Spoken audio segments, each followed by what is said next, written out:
think you have it rough with modern laws and regulations? Be glad you didn't live in ancient Rome.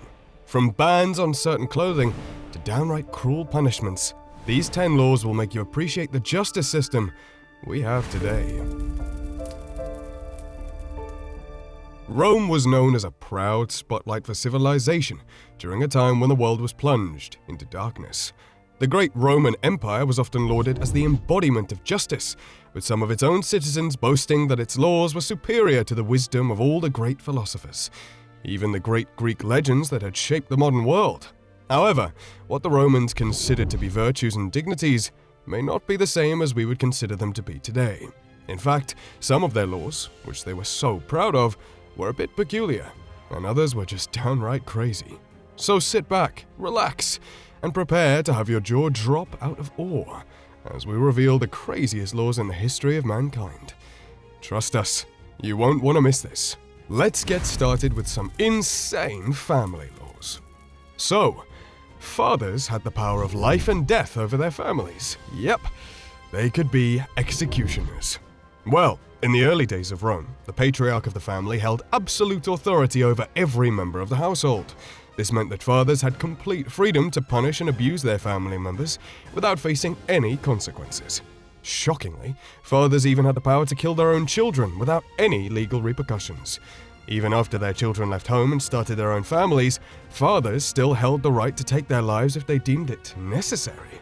This led to a culture of fear and subjugation, particularly for daughters who were often afraid of their father's punishment, even after getting married. And, as Rome evolved over time, these laws became more stringent. However, by the last century BC, the laws granting fathers complete control over their children's lives had been significantly reduced. Fathers were now only allowed to exercise their power of life and death over their sons, if they were found guilty of a crime. Fathers were also allowed to kill their daughters' love interests in cold blood. Well, the ancient Romans had a strict legal process in place for handling adultery within a marriage. If a husband caught his wife in the act of cheating, he was obligated to take certain steps. Firstly, the husband had to capture his wife and her lover and gather their neighbors to witness the crime. He had 20 hours to do this before the opportunity passed. Then, the husband had 3 days to publicly announce the details of the affair, including the location and identity of the lover.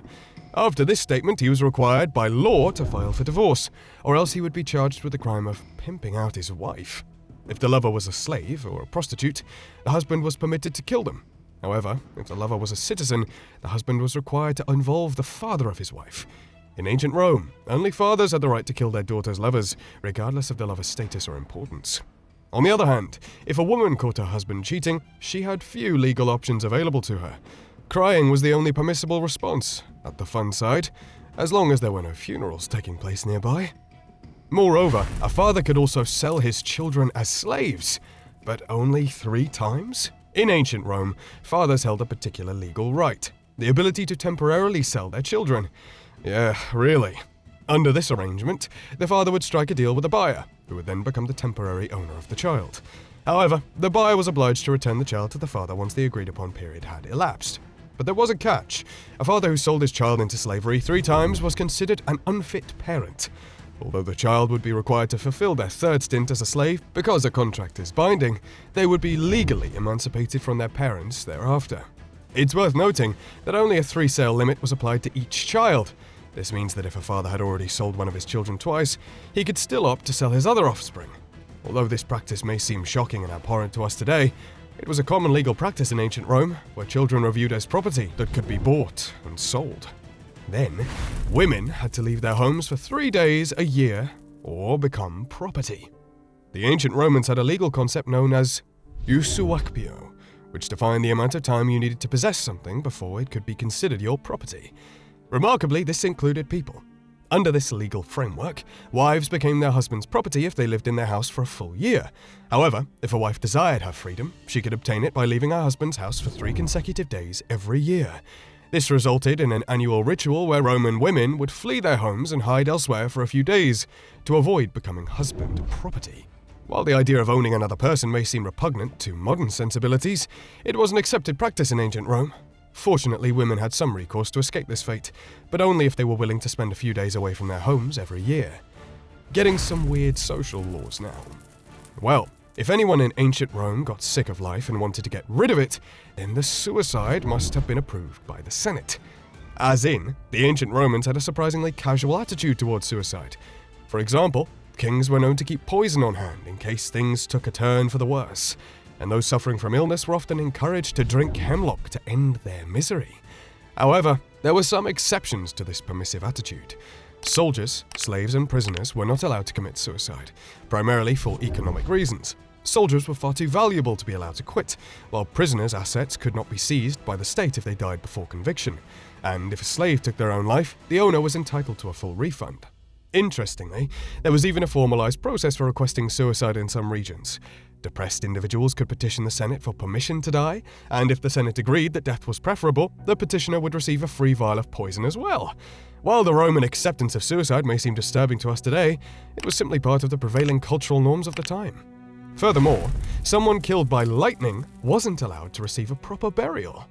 Well, according to Roman beliefs, if lightning struck a person or a place, it was a sign of Jupiter's wrath. They thought that Jupiter was angry with whatever was hit by the lightning bolt. And if someone you loved was struck by lightning, it was considered taboo to bury them. In fact, you couldn't even lift the body up past the knees as a sign of respect to the gods. Any violation of these rules was seen as stealing Jupiter's sacrifices, and the consequences were severe. If you dared to break the law, you'd be the next offering to Jupiter for the Roman Empire. Moving on to the women that got forbidden from crying at funerals. Roman funerals were elaborate ceremonies with precise sets of rituals. The deceased were carried down the street by a group of people who would cry as they walked, reflecting the popularity of the deceased. The family of the deceased would sometimes pay people to show up and cry, impressing the elite with their importance in the city. This became a part of the family's legacy. Women who didn't even know the deceased would be paid to create a spectacle on the streets, pulling out their hair and scratching their faces in grief.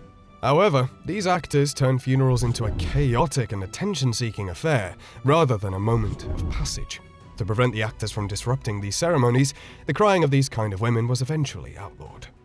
Getting to prostitutes now, who had to dye their hair blonde. In the Roman Empire, being a natural brunette was the norm, and blondes were often perceived as barbarians, usually Gauls. As prostitutes were not granted the same status as other Roman women, they were forced to appear like barbarians by dyeing their hair blonde. However, this plan backfired on the lawmakers, as Roman women became envious of the blondes and began dyeing their hair as well. Some even went as far as to chop off their slaves' hair to make wigs.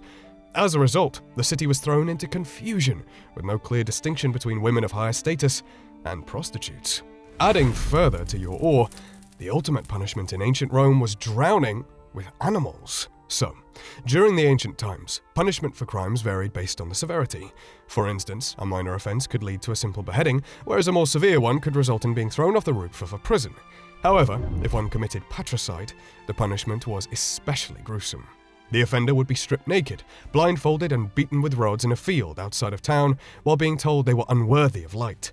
After enduring this torment, they'd be stuffed into a sack with a serpent, dog, ape, and a rooster, and then thrown into the sea to meet their fate. This brutal punishment was meant to be a warning to others, and to deter them from committing such heinous crimes. And finally, wearing purple was considered a serious offense for the commoners. During ancient Rome, the color purple was held in high regard, and was considered the most dignified and majestic of all colors.